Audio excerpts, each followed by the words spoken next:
अस्सलाम वालेकुम नाज़रीन, आप देख रहे हैं ZH न्यूज़ में हूँ ज़हीर अहमद। नाज़रीन, नवाज शरीफ साहब जो रेलिवेंट होने की कोशिश कर रहे हैं उस पर बात करेंगे। क्यों उनके साथ इमरान खान साहब को क्या बात करनी चाहिए या PTI को बात करनी चाहिए। सलमान अकरम राजा साहब की मर्ज़ी के बगैर बाबर अवान साहब मिले। इमरान खान साहब का क्या रद्दमल होता होगा जो ऐसे बंदे आते हैं जिनको वो मिलना नहीं चाहते, तो उसके हवाले से भी बात करेंगे।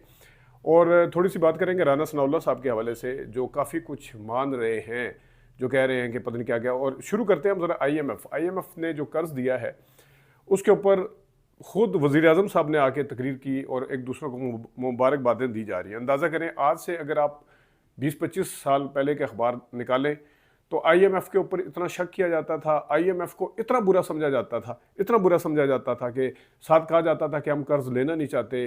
ये भी कहा जाता था कि पता नहीं क्यों IMF फंसा रहा है पाकिस्तान को। ये भी कहा जाता था ये कशकोल है और हम इसको तोड़ेंगे। और कभी भी जो उस वक्त के वज़ीर आज़म बेनज़ीर होती थी, मोहतरमा बेनज़ीर भुट्टो होती थी, या नवाज शरीफ होते थे, या इवन इमरान खान साहब तो वैसे ही ख़िलाफ़ बोलते रहे IMF के कर्ज लेने के हवाले से।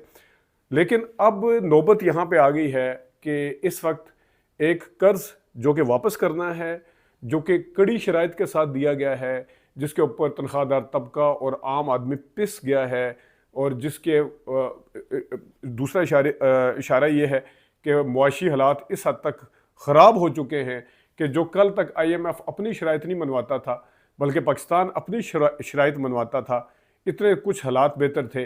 और वज़ीर आज़म खुद आके अनाउंस नहीं करता था, बल्कि शायद शर्मिंदगी की वजह से उसे ये कहना पड़ता था, कहीं ढके छुपे बयान जारी करना पड़ता था कि ये आखिरी किस्त है, ये आखिरी कर्ज है, ये आखिरी प्रोग्राम है, इस हम जान छुड़ाना चाहते हैं।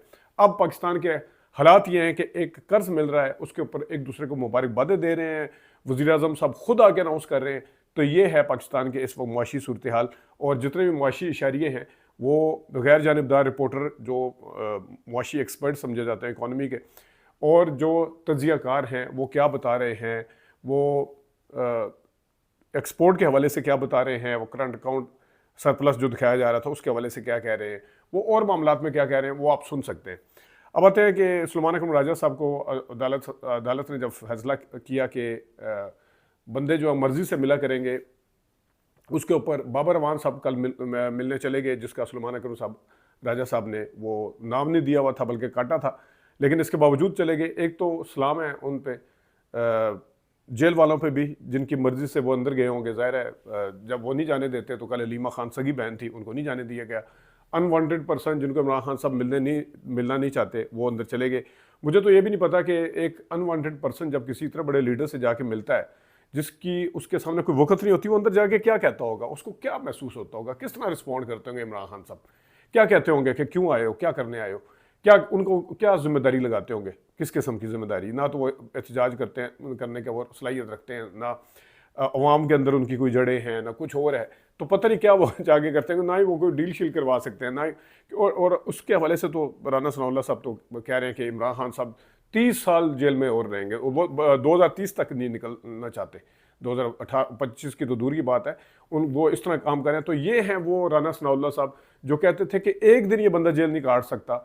अब वो खुद कह रहे हैं कि इमरान खान साहब 30 साल तक जेल के 2030 तक जेल के अंदर रहना चाहते हैं, वो निकलने नहीं चाहते, वो आने नहीं चाहते। तो वो जो कहते थे मिन्नत तरले कर रहे हैं, वो जो कहते थे कि जनाब डील करना चाहते हैं, ये राना सनाउल्लाह साहब अपने वजीर ने, अपने मशीर ने आके भांडा फोड़ दिया है कि जनाब साहब वो तो निकलना नहीं चाहते। तो किस तरह इल्ज़ाम लगाया जा रहा था इमरान खान साहब पे। और जहाँ तक मिलने का ताल्लुक है, हलीमा खान साहबा कल वहाँ पे इतनी देर तक बैठी रही, उन्हें मिलने नहीं दिया गया। अब आगे ईद आ रही है, ईद के बाद 2 हफ्तों के बाद जाके कहीं उनका मिलने का चांस पैदा होगा। तो जो सगी बहन, और ना ही उन्हें उनके बच्चों से बात करवाएगी, हलीमा खान साहबा ने बताया।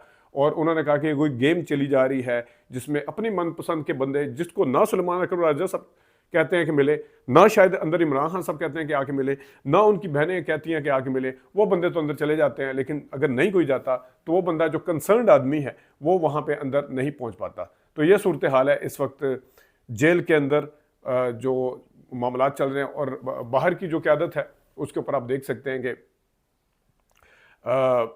एहतजाज की बातें हो रही हैं, ईद के बाद मिल बैठने की बातें हो रही है। फजल रहमान साहब अगरचे पहले इशारा दे चुके हैं, लेकिन वो किस हद तक PTI का साथ देते हैं, किन शराइत पे देते हैं, बड़ा अहम होगा। और PTI जो है वो खुद कितनी फ़ाल होके बाहर की क़यादत कुछ कर सकती है, नहीं कर सकती, या आपस की लड़ाइयाँ आपसी चलेंगी, या क्या होगा क्या नहीं होगा, उसके हवाले से अभी कुछ नहीं कहा जा सकता। तो ये देखते हैं कि क्या होना है। और जो फजलुर रहमान साहब बार बार बात कर रहे हैं कि नवाज शरीफ साहब को आना चाहिए, चकजई साहब भी बात कर रहे हैं नवाज शरीफ साहब को आना चाहिए, किन बुनियादों के ऊपर नवाज शरीफ साहब को आना चाहिए, पीटीआई को किन शराइत के ऊपर नवाज शरीफ साहब से मिलना चाहिए? आप अगर इसको 2006 से मिलाते हैं तो 2006 में नवाज शरीफ साहब भी अपोजिशन में थे, बेनज़ीर मोहतरमा भी अपोजिशन में थी, काजी हुसैन अहमद साहब भी अपोजिशन में थे, और जितनी जमातें थी वो अपोजिशन में थी। जो मुशर्रफ के साथ थी वो नहीं बैठी हुई थी उनके साथ, उनको नहीं बिठाया गया था, खा वो MKM थी या काफ लीग थी। और अब वो किन शराइत के ऊपर नवाज शरीफ साहब के साथ पीटीआई मिले, जब उनका भाई वो वज़ीर आज़म है, वो इस हाइब्रिड निज़ाम का हिस्सा है और वो उनके लाडले हैं। और ना सिर्फ यही बल्कि उनकी बेटी जो है वो सबसे बड़े सूबे की CM है। तो किस बुनियाद के ऊपर क्या नवाज शरीफ साहब अपने भाई को डिसोन करेंगे, क्या उस सिस्टम को आगे डिसोन करेंगे, किस बुनियाद पर? ये नहीं हो सकता कि जनाब साहब आप हुकूमत के वो वाली हुकूमत के जो आपको प्लेट में ट्रे में रख के सजा के दी गई हो। अब ये तो ओपन सीक्रेट है, इलेक्शन के हवाले से फॉर्म 47 45 का तो कुछ भी पीछे नहीं रह गया। अब तो बल्कि बताया जाता है कि हमने इस तरह जिताया आप लोगों को। तो उस चक्कर में आपको हुकूमत मिली है, अपोजिशन में आप हैं नहीं, तो किस चक्कर में आप ये चाहते हैं कि आपका भाई जो है वो जनाब साहब मज़े मज़े से हुकूमत करता रहे, वो मज़े मज़े से इस्टेब्लिशमेंट के साथ रहे, मज़े मज़े से कोई लड़ाई ना हो इस्टेब्लिशमेंट के साथ, और भाई साहब जो हैं वो जनाब साहब अपोजिशन जमातों के साथ मिलकर अपोजिशन चलाते रहे, उधर बेटी बैठी हुई है, CM बनी रहे, पूरे का पूरा निज़ाम जो है वो आपने उन शराइत उनकी मानी है, कानून साजी, लेजिस्लेशन, सब कुछ आपने जो कुछ जिस तरीके से इस हुकूमत ने किया सबके सामने है। तो ये किस तरह हो सकता है कि, और उसके ऊपर इंडोर्स भी कर चुके हैं नवाज शरीफ साहब, वो तारीफ़ें भी कर चुके हैं, वो अपने भाई की भी अपनी बेटी की भी तारीफ़ें कर चुके हैं कि इस तरह की गवर्नेंस तो उन्होंने कभी देखी नहीं। शायद वो अपने आप को भी भूल गए कि वो भी कभी वो करते थे। और फिर खुद वो तीसरी दफ़ा आना चाहते थे, चौथी दफ़ा, लेकिन वो खुद नहीं आए। तो भाई साहब जाके क्या उस भाई के खिलाफ जाएंगे वो जिनकी तारीफ़ें कर रहे हैं, जो वज़ीर आज़म है?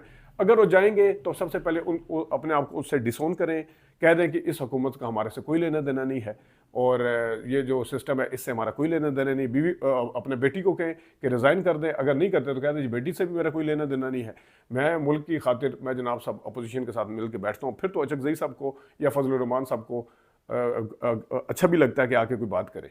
तो बीच में अगर आप अपने आप को बीच में मनवाने के लिए, अपने आप को रेलिवेंट करने के लिए बात करना चाहते हैं, या ये दिखाने के लिए जनाब साहब देखें मैं एस्टेब्लिशमेंट से बात करता हूँ, तो मैं वो ज़रा आपको रिलैक्सेशन दे देंगे, वो रिलैक्सेशन लेने के लिए तैयार ही नहीं है। उनको तो कहीं ना कहीं से खुद, जिस तरह राना सनाउल्लाह साहब ने कहा कि वो खुद नहीं आना चाहते बाहर, तो इसका मतलब है कि उनको कुछ ना कुछ ऑफर किया जाता है, तभी उन्होंने बयान दिया ना कि वो खुद बाहर नहीं आना चाहते। इसका मतलब है कि उन्होंने रिफ्यूज़ किया है, इमरान खान साहब ने उनको कुछ देने के लिए आप गए थे और उन्होंने रिफ्यूज़ किया है। तो ये जनाब सूरत हाल है कि जो इस वक्त मुल्क के अंदर सारा कुछ चल रहा है। देखते हैं आगे जाके क्या होता है। अपना ख्याल रखिएगा, अभी तक के लिए इतनी इजाज़त दीजिए। अल्लाह हाफ़िज़।